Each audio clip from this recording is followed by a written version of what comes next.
This episode of the Pageant Project is proudly brought to you by Diamond Heels. Diamond Heels supplies shoes to women for every occasion, including figure and bodybuilding competitors, pole dancers, and of course pageant queens.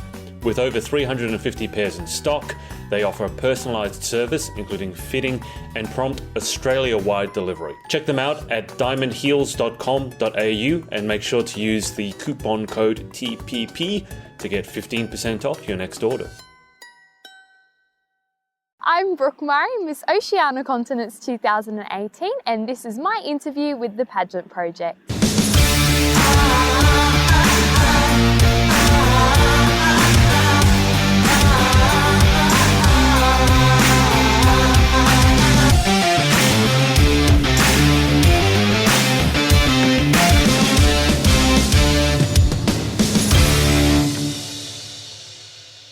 Hey everyone, it's Adrian from the Pageant Project, and I'm here with Miss Oceania Continents 2018, Brooke Murray. Brooke, welcome back. Thank you for having me again. And I got her title right the first time this We're time. doing good. So, how has life been since I last saw you? You sound like you've had a few adventures and not all of them in pageant. Yeah, I've had a lot going on. It's been a bit of a roller coaster of exciting things, scary things, like lots going on in life, but I'd be bored otherwise, so why not? It doesn't surprise me. Well, run us through some of the, exciting things that have happened. We'll leave the scary things to one side. But what's been exciting recently? I mean, obviously you're about to head over to Vegas in less than 2 weeks' time. Yeah, I am. So I've been preparing to go back over to the international finals of Miss Continents 2018. So I'm incredibly excited to be going back to that. I had such an amazing time last year, and to have the opportunity to go back has been incredible. So been doing lots of community appearances and fundraising like I love to do, which is the reason I do pageants. I've been traveling a little bit. So I actually went up to Queensland 2 weeks ago now, a week ago.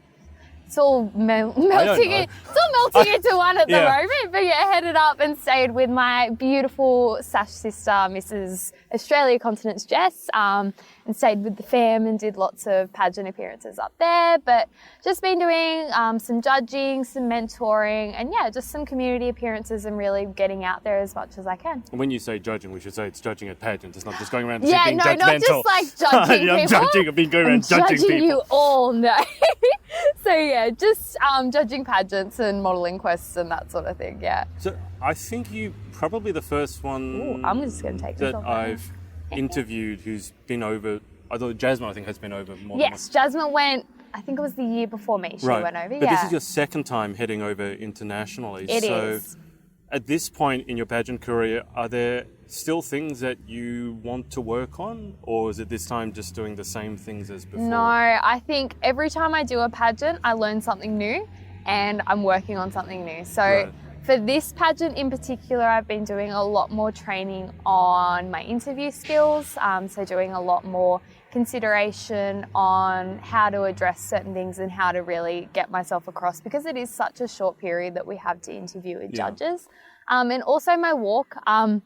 I'm very, because of my dance background and because of my performing arts background, I'm very high glitz, energetic, yes, let's get out on stage. And that doesn't always work. So I'm working on trying to lower your energy. I'm just going to, not so much lower the energy, but compose myself a little bit. So working on that kind of more composed together. More ladylike way, I guess you could say it, instead of the let's go on stage and rock it. Well, you are a cheerleader, I mean. Well, exactly, and that background, it does help me with that sort of thing, but just a more composed kind of walk going on. That's got to be such a challenge for you. It is, I've never thought about walking so much in my life until I started pageants. Does it get to this stage with walking where you're thinking about it so much that you just trip over? Because that's what I feel would happen. Look, I have tripped over before in practice. I haven't done it on stage. But, you do. I know, knock on all the wood. You watch now. No, it's not going to happen. It's not that far for you to fall down. Well, in my 6-inch heels, it does help. But I do have the advantage of I'm a little bit closer to the earth. We call you grounded. Exactly. I don't have to fall as far at least. But no, you do. You kind of walk so much and you watch yourself do it so much that you kind of over criticize and pick up on tiny little things. So It's all right. Well, we're keeping on working with it. And yeah, every pageant I learn something new about myself. So always working to improve. And even after this pageant, I know I'll still be working on things. Right. So yeah. The interview section is one that a lot of queens have said it's their favourite part. Yes. They've also said it's a part they dreaded the most initially. Yes. But then when they got to love it, like if they ever were lucky enough to win the best in interview, Yeah. it's like almost as important to them as winning the whole thing. Yeah. So what have you learnt about, I guess, going through those interviews? Because they're very Q&A. I mean, I haven't been through one, obviously. Can you give us an idea as to what a pageant Q&A or interview is like? Yeah, so pretty much it's not the typical what you would think of like the world peace questions. Yeah. In terms of an in-person interview rather than on-stage question, you pretty much sit down and we have 4 minutes to pretty much get everything about ourselves across in that time within the questions that they're asking us. So pretty much they only ask questions about yourself. So they want to know more about you, more about your career, your platforms, what you're doing. But if you go in wanting to get certain questions and you don't get it, you have to be really careful that you don't kind of pigeonhole yourself. So it's knowing how to kind of get across what you want to say. Yeah. So if you want to talk about your platform, for example, it's knowing how to bring that in within that 4 minutes without going, and by the way, I do this platform. So it's kind of segueing. So if they don't ask a question that lets you say what you wanted to say, you have to find a elegant way of doing it. Exactly. Rather than just shoehorning it in there. Yeah, it's the art of kind of segueing and making sure that you're really presenting the best version of yourself in that 4 minutes. And it's really... 4 minutes is tight. It is. It's a lot of pressure. Get a big gong or say 4 minutes up? They have a bell and you could be mid-sentence and they go, done. And it's like, That's tough. It is. So that's something I'm assuming that you must have practiced a fair bit, just giving yourself 4 minutes. Yeah, well, for me, I like to talk a lot. So it's really difficult for me just to talk do... faster. Yeah, no, I talk really, really fast, no. But I like to talk and I like to expand, but it's trying to kind of find elegant ways of kind of pulling back and really answering more succinctly. Right. So you get more questions, you're not just answering. You used to do debating, right? I did, so that side would come out. You want to effuse and make a point, and they're like, time's up, and you're like, ah. Exactly, yeah, my debating does help, and I'm actually a debating adjudicator now, so I've learnt even more to get a whole 40-minute debate into a 4-minute presentation at the end, which is always tricky for me because I always want to talk a lot.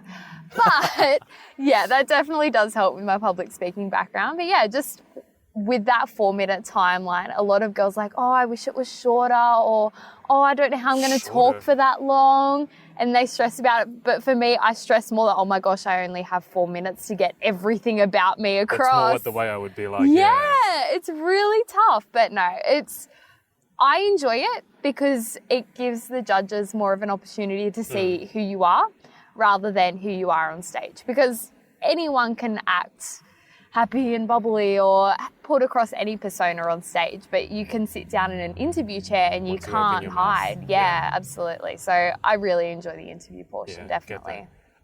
Going over to such a big competition international, how many contestants are there? Do you know? How many countries? So we're still actually confirming there are still people entering to this day. Kind of last minute. Yeah, but hey, that's all right. But last year we had between 50 and 60 contestants. So that kind of gives you an idea. I think we're actually looking at more contestants coming in this year. Right. But yeah, so last year we were sitting around 50 to 60 contestants. And how do you manage expectations when you're going into your expectations of yourself? Because I keep thinking there are two schools of pageant queens. Yeah. Ones are the ones that want to go in and win. Yeah. They might not say it, but that's what they want. They want the title. They might say, I'm happy with top 5. No, I want... And then the other people who literally, they'll just be happy to enjoy themselves and do their best. Which school do you belong to? It's difficult for me. Last year, I went into it literally thinking, I am going to be the worst person on stage, so I'm just going to enjoy every moment of it. And I loved Positive it. Thinking. And I placed top 5. Nice. So this year, my own expectations are, well, I've already placed top 5. So it would be really cool to do better. But with my history, I'm very prone to being more critical or putting a lot of pressure on myself. And I've come to the realization that no, I need to put my health first over anything. So for me, it's about going over and just enjoying myself. If I can improve on my result from last year, that would be incredible. Yeah. If I came home with the crown, I would have a pizza party for everyone. It would be very exciting.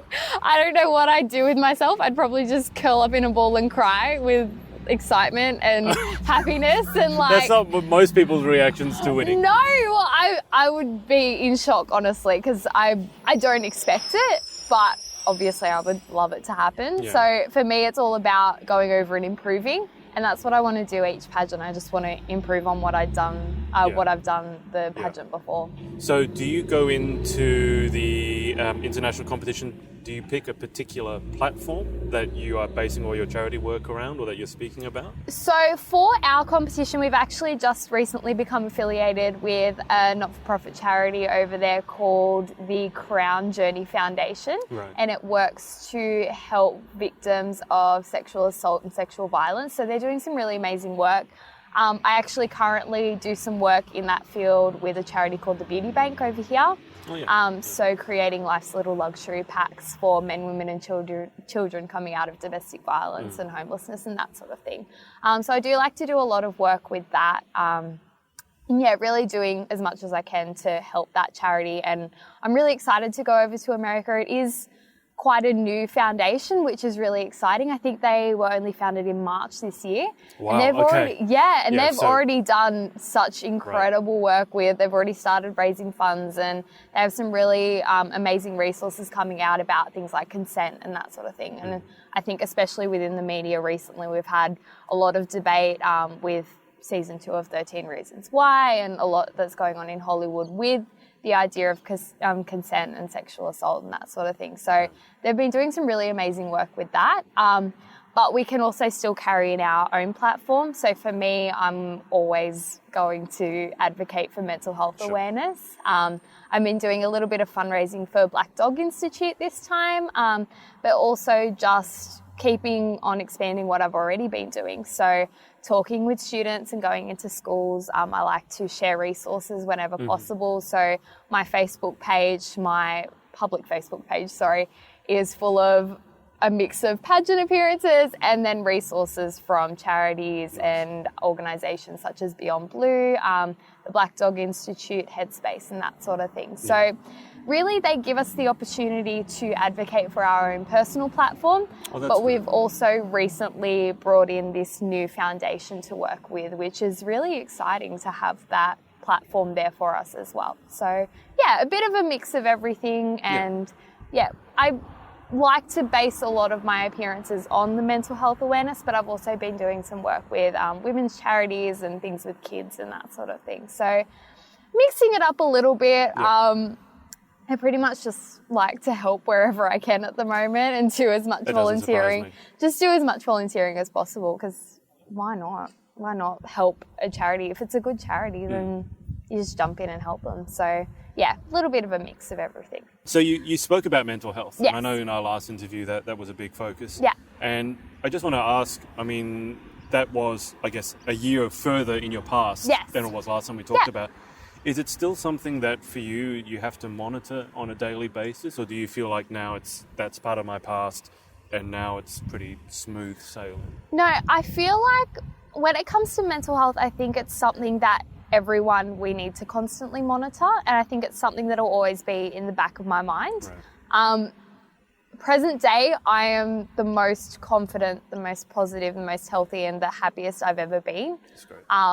I feel as though I'm in a state of complete recovery, but there is moments where it kind of, in the back of your mind, you think about it. So you feel like you're in a place of complete recovery, which is great. Yeah. But I guess it's that kind of a spectre just in the past every now and then. Yeah, absolutely. And I think that, our mental health is something that, regardless of whether you've had diagnosed issues in the past, I think it's something that everyone needs to keep in mind. It's something we don't think about a lot.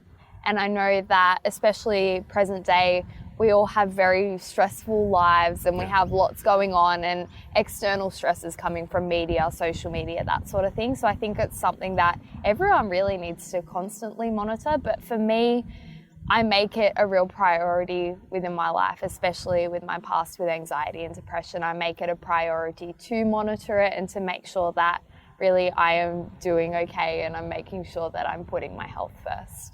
So the continent system. Yes. Let's touch on that. And I've interviewed, I think by now, lucky last, you're lucky last. I've interviewed Team Australia, interviewed Tash, who's Miss South Pacific, and now you. What is it about the continent system that keeps drawing you back? I mean, it's the second time you're heading overseas competing in it, so there must be something with the system. I've been dedicated to the continent system for probably just over a year now. For me, it's the message. The motto of the continent system is to be your own kind of beautiful. For me, it's a really powerful message, especially, as I keep saying, in modern day, you have social media and media where everything's filtered and edited. And even within pageant systems, as we were talking about before, there's a lot of systems that still have height restrictions or weight restrictions.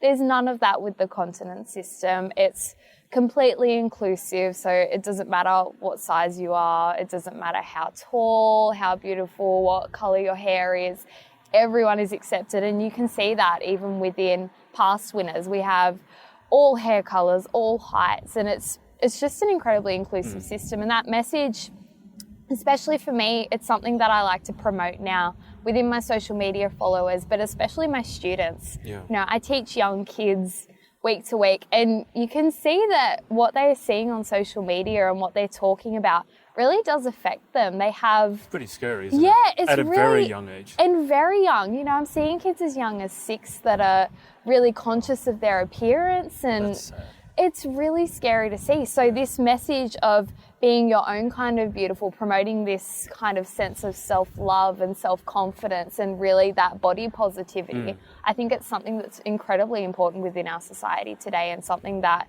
is really, it's just incredibly important to see, and an incredible message for the pageant to carry. Absolutely. I mean, at the age of 6, that's really scary. And you keep seeing it. Even within the media, you see these stories of little girls that just...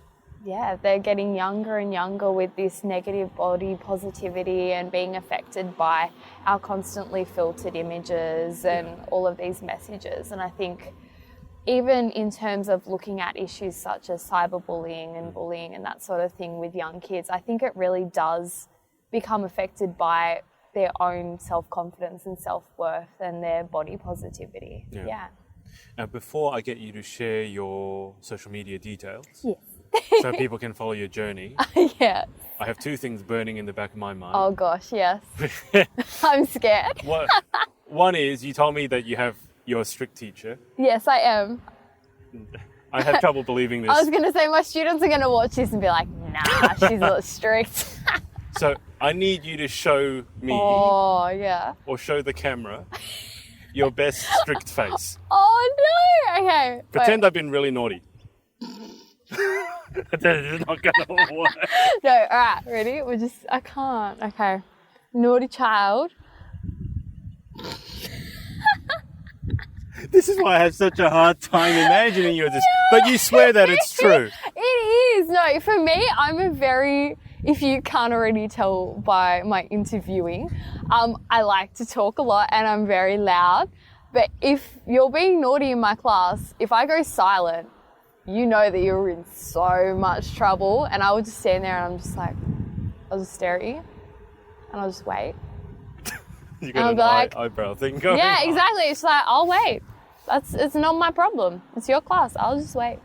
And they all stare at me like... I'm going to turn this into an Instagram story with the voting poll and say, who believes Brooke that she can be strict? I promise I can be strict.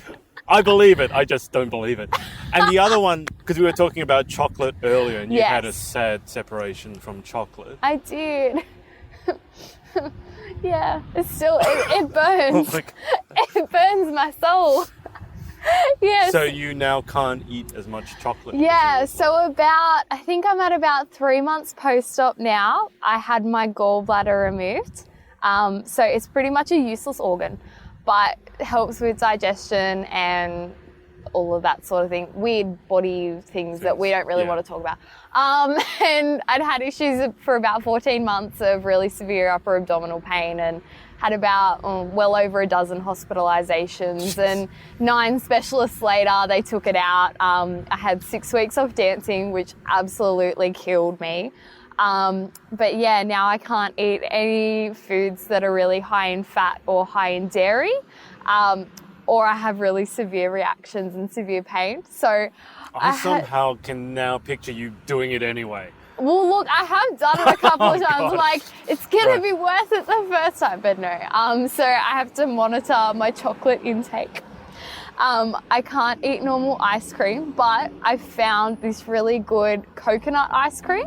And it's like gluten-free, dairy-free, free of artificial colours, pretty much got nothing in it. But it's chocolate flavoured. No, it's actually the best tasting ice cream ever. Okay. So I'm pretty much living off that now. But yeah. It's Pageant prep from Brooke Murray. Exactly. Coconut ice cream. And you're going over to America where they're known for their healthy food. Well, see, this is the thing. Last year I lived off of like hot chips and pizza and chocolate ice cream, and I'm not going to be able to do that this year. So I'm going to have to eat like I think this is a blessing in disguise. Well, look, most people would probably say yes, it is. But I love chocolate, and I love chocolate ice cream. Like, what am I going to do with my life over there? I can eat it for you. Yeah, you can have some for me. Yeah, I'll share it around. Just watch other people eat it. Yeah, I'll live vicariously through their experience. Yeah. So, Brooke, if people want to follow you on your social media, what are the social media details? Okay. And I'll put them below because I know yours so we're is gonna a bit do it like here. Insert here. So, my public Facebook profile, if you type Brooke Murray, Miss Oceania Continents 2018, or you can just search at Brooke Murray with 4 Y's on the end, and you will insert that. Is it 4? Wherever. I thought it was 5. No, it's 4. That's 4. 4. And same with my Instagram, it's Brooke Murray, so MURRAYYYY. And that's just gone public actually, so you can just follow me anyway, and I'll have a look at what everyone's up to. But yeah, that's it. And if you can't spell that, I will put it below, just in case you can't in remember. Here, insert. It's scrolling all text. around here, yeah. Okay, now, you know that we finished with the same 10 questions. Yes. And I was thinking, I can't remember all of your responses. I was going to say, I've got to try and answer them differently now, haven't I? But can you remember your answers? I can remember most of them, Most of them, really? Yeah. Well, no, answer them truthfully. All right. Let's see if anything's changed. All right, let's do it. Okay? All right. What is your favourite word? Okay, so last time it was chocolate, and I'm trying really hard to think about something that is not chocolate.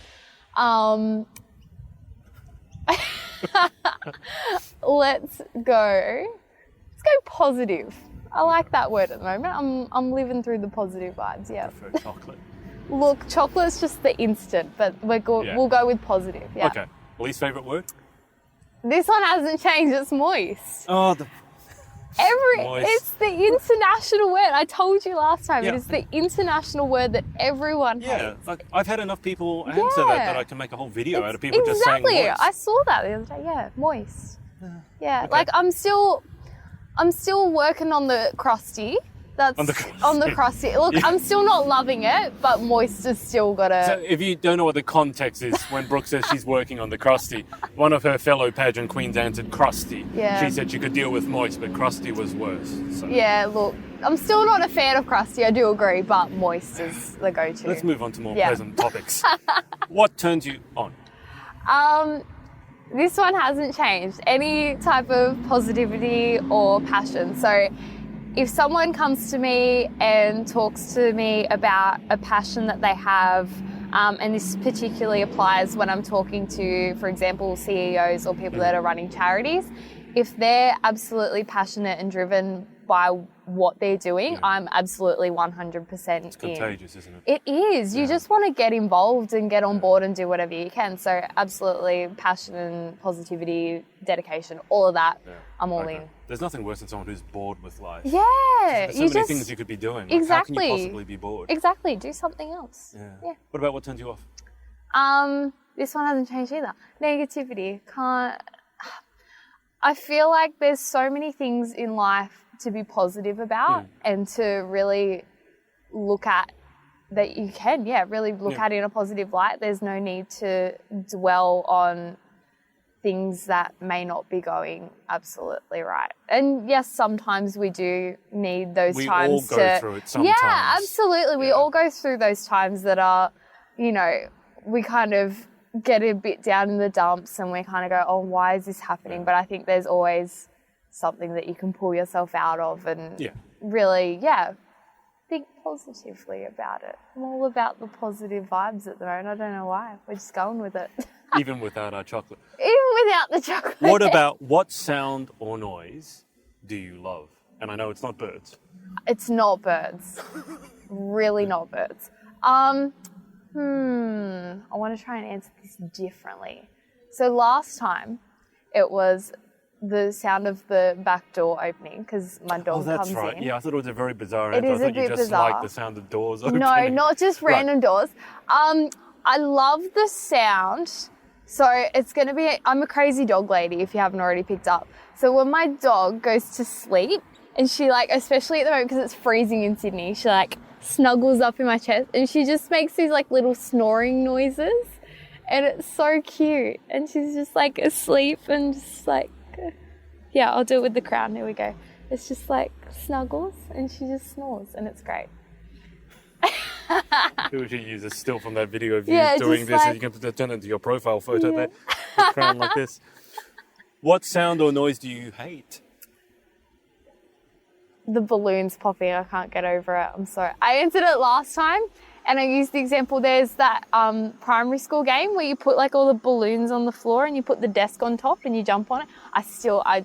I can't get over it. The balloons freak me out. So if you're watching this and you're Miss Brooke's students and that's a game that you have to play. Don't even think about it. Then you get cranky, Miss Brooke. I told you not to. Oh, I can't wait to see that. No. Okay, now the seventh question I can't remember because you know that I can't ask about curse words as much as I'd like to, but I can't remember what I did ask you. So what I have started asking people is if you could have any superpower, what would it be and why? I would love the ability to be in multiple places at once because I always have a lot going on and that's how I love my life to be. This is contained chaos, I call it. But I'd love to be able to attend multiple things at once and do my uni assignments, but do all the pageant stuff, but go and dance and do all that stuff. So that would be a pretty cool superpower. That sounds like a neat one. Yeah. What job or occupation other than your own would you most like to attempt? Oh, I would love to. I'd love to be a neurosurgeon. I don't know why. At the moment, I'm really interested in human behavior and the human brain and how it works. So I think some people it doesn't work. Yeah, and some people how it doesn't work. But I just think the human brain is such an interesting thing at the moment. I'm just obsessed with all of the human behavior, all of that sort of thing. So getting into the brains and neurosurgeons, that would be really cool. Yeah. I think they are. I'm not terribly familiar with the field, but I think they are making, at the moment, on the verge of a few breakthroughs. Yeah. To be able to control people's behavior through doing things up here. Yeah. Which obviously has some ethical and moral implications. There's some issues with that, but yeah, I can. I mean, you can rewire yourself literally to not want chocolate. But why would you want to do that? A so life without chocolate. It's a life not worth living. Exactly. What job or occupation other than your own would you definitely not like to attempt? Okay. I remember cycling in here somewhere. So last time my job that I would love to attempt was a cyclist because my dad's a track cyclist and I can't ride a bike. And he has massive calves. And he has massive calves if you ask any of his school students and he'll kill me for saying that. Sorry. But yeah, he does. I feel like we need to insert photos. I'll take a sneaky shot of the God. I'm sorry, Dad. I love you.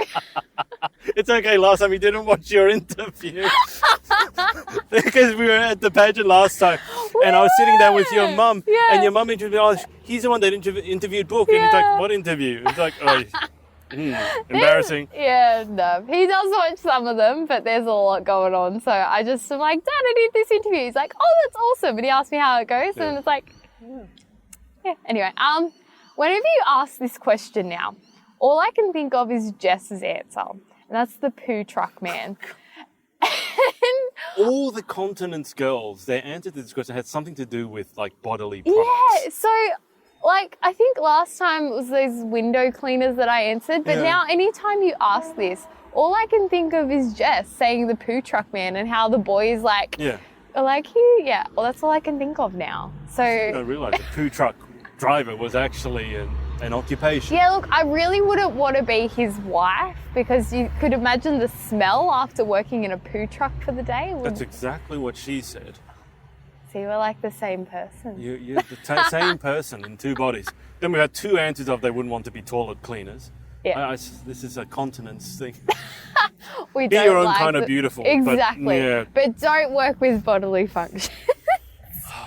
This interview was going so well. Well, see, you know the funny thing is with uni, I work with cadavers. So I work with like dead body parts and that doesn't bother me. But yeah, poo truck man, no. Okay. You're learning so many fun things about me today. Cadavers. What was I going to say? The final question. Yes. If heaven exists, Yes. what would you like to hear God say when you arrive at the pearly gates? I've got to think of something that I didn't say without chocolate in it, haven't I? Yeah. Let's go. I would love to get there and have him say, "You did good, Brooke." That would be nice. I love that. See, it's one answer I didn't have chocolate in it. There you go. What was your answer last time? There's chocolate here. I get the feeling that, when you make it to heaven, you probably eat whatever you want. All the chocolate. All the chocolate. Just all chocolate. the chocolates. And pizza. Here you go, Brooke. All And the ice chocolates, cream. all the chips. And you can eat it and not put on weight. Oh, That's what that is heaven. That is the definition of heaven right there. I asked Tasha Ross, and Tasha Ross, her superpower was, does eating without putting on weight count? That's the superpower that she wanted. That's such a cool superpower. To be fair, she has endometriosis, so when she eats sometimes she also bloats up. I love that. I wish I thought of that now. That's such a good Too late. superpower. I know. I've already locked it in. Well, Brooke, best of luck Thank you very much. heading overseas. And thank everyone for watching, and we'll speak to you next time. Thank you. Hey, it's Adrian. If you'd like some pageant coaching to help you win that title, or you'd like to keep up to date with our interviews, check us out at thepageantproject.com. Speak to you soon.